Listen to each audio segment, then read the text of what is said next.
Shiny baubles that match every outfit. Modern jewels for the modern woman. Runway-inspired trends that go with every look. Now, does this sound like every woman's dream? Well, Melorra is one startup that is trying to do just that. And this one is headed by a strong woman who has managed to put Melorra on the map for being the first startup to raise the highest early stage investment. And this startup aims to be the destination for all online jewelry shopping for the modern Indian woman. And on Unicorn, we'll put its claims to test. My vision at Melorra is to bring jewelry, fashion and technology together, which has never been done in the world of jewelry before. This woman has one clear agenda: to make her startup the one-stop shop for women when it comes to comfortable modern jewelry. Meet the dynamic woman steering the ship at Melorra. This is Saroja Yeramili.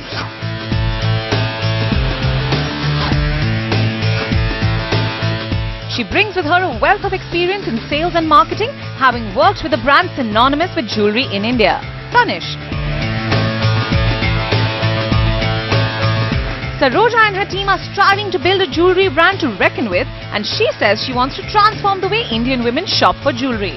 And her startup Melorra is serving up modern, unique designs to India's urban women. But before we check out the fancy baubles, we want to know: what sets Melorra apart from designer jewelry retailers and e-commerce giants? What has attracted investment into Melorra, that too a huge early stage amount? Does Melorra have a sustainable revenue model to scale up from just an app? We are very inspired by the young women of India, and we know that a lot of them have moved away from jewelry. I call them the under-jeweled women of India. My challenge is to ensure that they come back and fall in love with jewelry, and they fall in love with Melorra.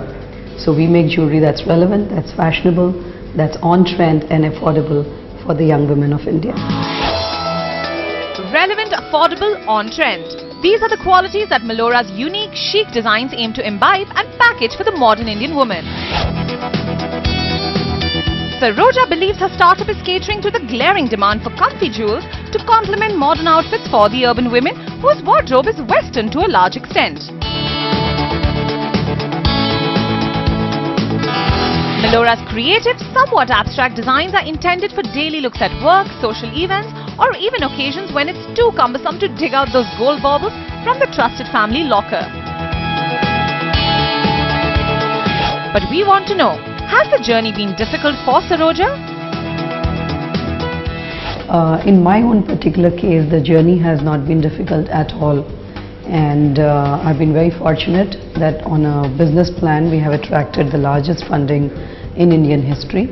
And there, I guess, I've broken a lot of stereotypes, including the gender stereotype. Through its app and website, Melorra's young team aims to create wardrobe jewels which are inspired by global fashion runway trends and are minimalistic, claims the founder. So from office wear, party wear to casual wear, the modern woman has plenty to choose from. And the biggest champion of these jewels is the founder herself. We are very mindful of the needs of a woman. We make jewelry that goes with her overall Western attired look, which is the norm today in urban India. We make jewelry that's light and comfortable to wear in 14 karat gold. And we make jewelry that's very affordable so that a woman can yield into temptation and keep buying jewelry to go for the different occasions in her life. Melorra follows an order-based inventory model ensuring no wastage of products. The in-house designers conduct a technical study on each jewelry piece before giving it the green light. Perhaps it is this attention to detail that drove in $5 million in funding for Melorra in what was the highest early stage investment round for any startup in India. But we wonder, what attracted investors to this jewelry startup? This question is best addressed to our investors. But from what I understand, I think the ambition of our vision and the fact that we are tapping into a latent and an obvious consumer need. It's all obvious all around us that women don't buy as much jewelry as their mothers and grandmothers did. And the fact that it's a really large-scale industry, and the fact that as a founder I have deep experience in two things, both brand building as well as in the jewelry domain. I used to be part of the core leadership team at Tanishq in the turnaround years and helped contribute to making Tanishq the mega power brand that it is today. So given my domain expertise and my brand building expertise, I would say that gave the confidence to our investors. Well, Melorra's investors are convinced, but we needed a tad bit more clarity on what makes Melorra any different from the scores of other e-commerce startups fighting it out in India's startup universe. So we sat down with Saroja for a candid chat to discuss her catalogue and talk money as well. What is it that makes Melorra different from all the other jewellery designers and also all the e-commerce players? Because you are competing with, let's say, an Isharya or a Tanishq Mia for that matter. And of course, Flipkart, Snapdeal and the likes are all getting into jewellery retail. So what is so special about Melorra? The fundamental difference is how we approach jewellery. And I think I have an unfair competitive advantage over everybody else that you mentioned because I'm a woman. And I feel that I have a good pulse on what young Indian women look for in jewellery. Most of the jewellery that is offered in the market is for weddings and special occasions and very traditional, and women are no longer like that, with the end result that it all ends up in the locker. So I think the fundamental difference between us and anybody else is that we don't treat jewellery as a commodity meant only for investment. We treat jewellery as something that is to be worn and cherished, that belongs with an overall look. So each of our collection is inspired by a global fashion trend, and we are the first in the world to actually make this happen. And do you think by targeting just the modern Indian woman, you've limited your market? I think there are some trends in India that are irreversible. Whether it is technological changes, whether it is fashion trends, whether it is young women wearing Western attire. And whatever happens in urban India today, there is a trickle-down factor. It happens in India. It will percolate to mini metros and rural India very soon. So we are betting on all the irreversible trends that we are seeing in India today. And Melorra is for the future. We position it as an iconic jewellery brand for young Indian women. So whatever are the trends of the future, we bet on that. How will you scale up from being just an app? At the moment, we do have an iOS and an Android app. However, we are launching a website next month. So we will be multi-platform, first and foremost. Having said that, I think today a mobile phone is a personal device. It's an extension of your arm. And we hope to be a companion to women everywhere. And we hope that women will keep coming back and visiting our app in a spare moment. Now, given the price points that Melorra operates at, do you think you have a sustainable revenue model? Absolutely. I believe a business exists to be profitable. So we are profitable. On every transaction, we already make money. We will always continue to be a profitable company. And of course, our investments are significantly only in marketing and brand. We have a very interesting financial model, which is very asset light. And so yes, absolutely. I am strongly of the opinion that a business should be sustainable and profitable in the long run. Our first mentor is Rajat Tandon, the Vice President of NASSCOM 10,000 Startups. Rajat is actively involved in scaling up the startup ecosystem in India and advises the many startups under NASSCOM's 10K program. Our second mentor is Vikram Upadhyay, Founding Chief Mentor at GHV Accelerator. Vikram has been actively associated with angel networks through his career and founded GHV Accelerator in 2014. GHV has enrolled over 5 startups from around the country until now. In terms of the jewelry market, it's pretty huge, and Melorra is in exciting times. They are at the right place, at the right time. And in terms of the modern woman, today is looking for differentiation and a quality of design. So I think Melorra has got a great potential to grow. Indian customer is basically they become loyal to you very fast, but they disengage also very fast. And the innovation in the designs is the key, I think. So they should keep innovating, investing in the innovation of the new designs. There's competition already on Amazon, on Snapdeal for jewelry, right? But their USP, what still stands out, is a design a week. And I think that's the key one that they should continue doing. Ease of doing business, tackling red tapeism and bureaucracy, getting things done in time. These are some of the issues voiced by potential investors and startups who are looking to set up shop in India. After all, the only way that India can become the startup capital of the world is if foreign investment is pumped in. So we went and asked an expert, what does a venture capitalist sitting across international borders look for before investing in India's startup ecosystem? The venture capitalist has the interest of their investors their own interest because they participate in the upside. So they will want to see that there is an upside to it. They will want it to be an idea that has the ability to create value. They are driven by the value creation aspect and the finiteness of value creation. The fundamental understanding that is needed is when you get in a VC, Indian or foreign, doesn't matter, there has to be a finite time for exit option. VCs are driven by their investors. The entire model is investors give money to the venture capitalists to go and invest on their behalf in the hope that the returns that they make will be substantially higher than the returns they would make by putting the money into, say, mutual funds or banks. So the big driver for the VC is the valuation and the exit options.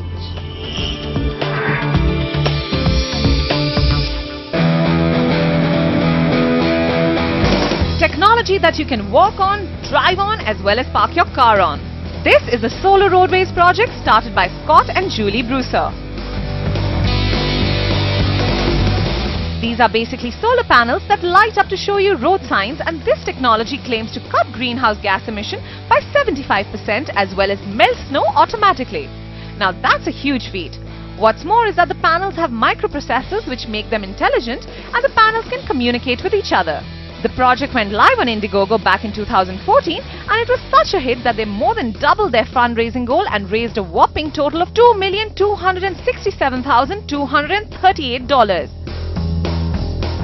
Their video went viral as well. So no more ordinary roads. Smart highways are right around the corner.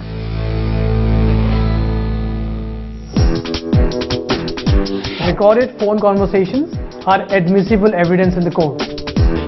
A zero FIR must be filed in any police station across the country. Cops cannot refuse that. Parents can claim maintenance from their children as well. A woman has the right of residence wherever her husband lives.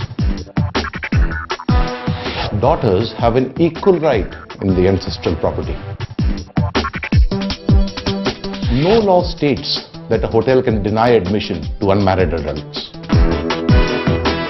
Finding the right legal advice doesn't come easily to most of us. Decoding the law and the lawyer, the technicalities, the usually heavy fee, and of course, the legal loopholes. This can make the bravest of folks quiver in their boots. And some even have their lawyer on speed dial. And now one startup is striving to provide a valid, legitimate platform offering verified legal counsel to the common man in times of need. This is Lorato. But can a startup ever become the destination for legal advice, which is usually the monopoly of private law firms and lawyers?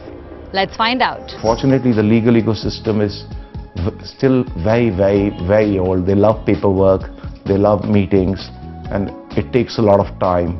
What we are trying to do is bring a lot of transparency, and we're trying to build a lot of ease of interaction between the common man and the legal system. Making the interaction between the common man and the law easy and simple. This is Lorato, a democratic online platform for legal assistance for all. Meet the men behind Lorato, Rohan Mahajan and Nikhil Swaroop. Together, these two want to make expert legal advice accessible to the common man. But hey, finding a good lawyer isn't that difficult. But let's be honest, finding a good lawyer who understands your needs and at the right fee is the tricky part. And this startup aims to fill this very need. But we have some questions. Can Lorato replace or compete with expensive law advice meted out by private law firms? How does Lorato ensure its legal assistance is credible? Does Lorato have a sustainable revenue model to scale up? We have lawyers across 150 cities, although we are primarily focused on metros and where the high courts are. And we also ensure that we have lawyers for different expertise. Credibility comes from credible lawyers on the platform. So all legal advice on the platform is given out by the lawyers who are on the platform, and we have very careful about getting these lawyers on board. So we have a 5-step verification process before we get these lawyers on board. We check their credentials, we check their bar council enrollments, we do an online offline verification, and of course then we have rating and reviews on the platform which people can give out. So a culmination of all these points together ensures we have credible lawyers and they give out credible advice.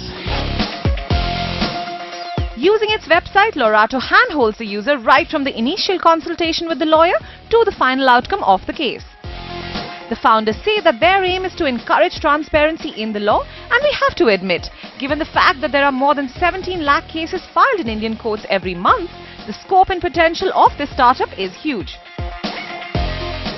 But we have to ask, what are the services they offer clients? So look, typically, as I said, we cover the entire spectrum, but around 75% of our clients are either looking for a matrimonial or a family issue to be resolved. They either have a property issue or they have a service employment matter where they haven't got their salaries, the PF hasn't been given out. So these are the 3 major areas of concern for people.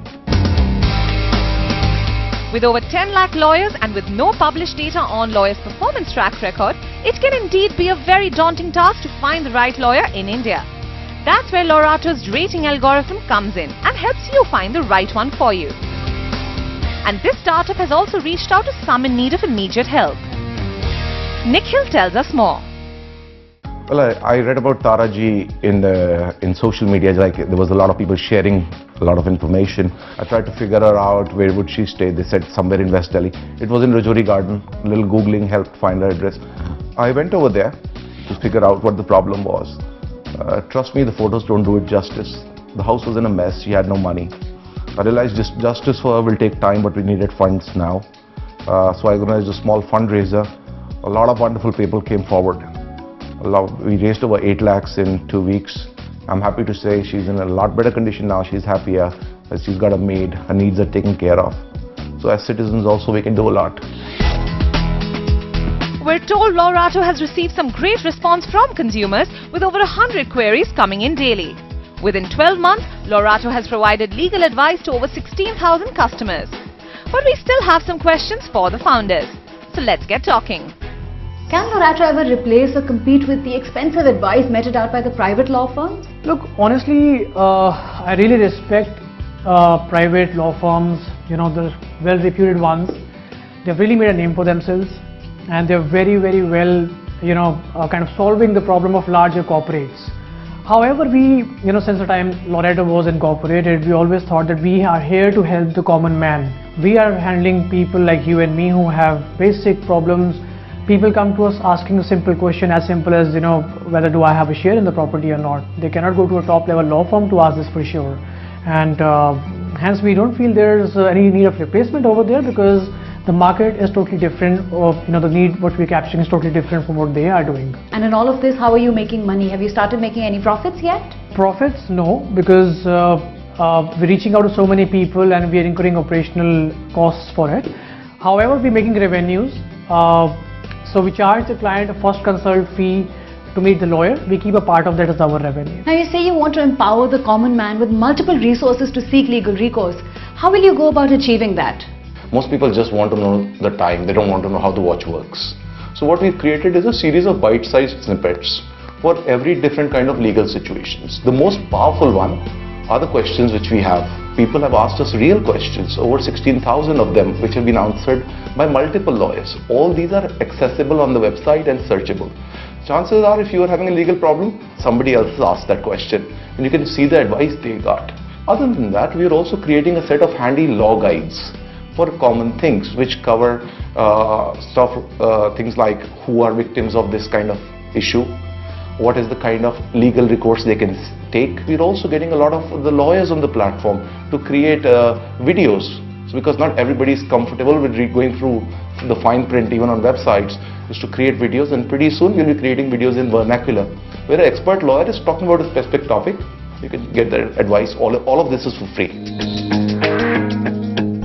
It's quite a good space No one has been able to crack it so far. Great platform which they have built. The biggest challenge is the monetization side of it. So I think one has the potential to grow, and Orato is chalked the right path for themselves. They should try to go beyond the aggregation part of it. I think over here, if they are able to provide some database of the cases which have happened, a similar case which one wants to search, so they could become the depository of the information. They should basically do a deep diving in terms of the engagement with the customer versus the service side of players. A startup that is trying to facilitate an easy interaction between the common man and the law. Lorato has an ambitious goal, but we all know it's the execution that matters, and we will be keeping a hawk's eye on this unique venture. And Melorra is trying to cater to the modern Indian urban woman through baubles that are current, relevant, on trend, and of course affordable. We like the founder's focus and confidence and won't be surprised if this one leapfrogs in the years to come.